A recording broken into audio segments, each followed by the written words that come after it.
la Banque africaine de développement mise sur le marché financier interafricain. L'institution financière panafricaine a annoncé ce jeudi 2 septembre l'élargissement de son indice mesurant les performances des marchés obligataires africains. Le dispositif a été lancé en février 2015, conjointement avec le groupe financier américain Bloomberg.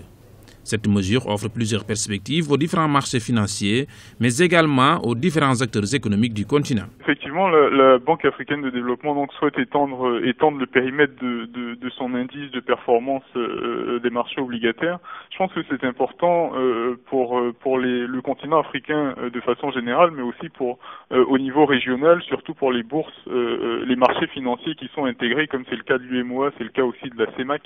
Ça va être le cas bientôt en Afrique de l'Est. Donc c'est très important pour la BAD, je pense, et pour les pays et pour les acteurs sur le continent africain d'avoir une visibilité assez claire sur les performances du marché obligataire africain. C'est un marché qui est aujourd'hui encore très délaissé, pourtant qui présente un très fort potentiel. La Côte d'Ivoire est citée en exemple.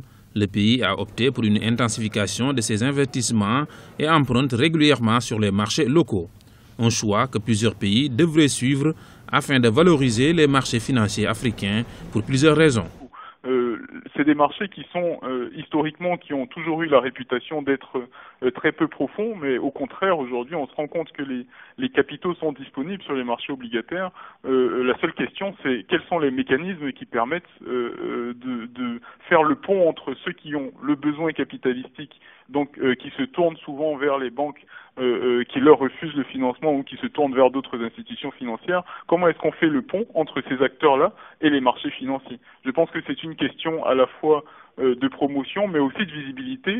Donc la BAD a tout à fait raison de faire en sorte que son indice couvre de façon très claire ce type d'activité sur le continent. Aux indices souverains de l'Afrique du Sud, de l'Égypte, du Nigeria et du Kenya s'ajouteront désormais dès octobre 2015 le Botswana et la Namibie.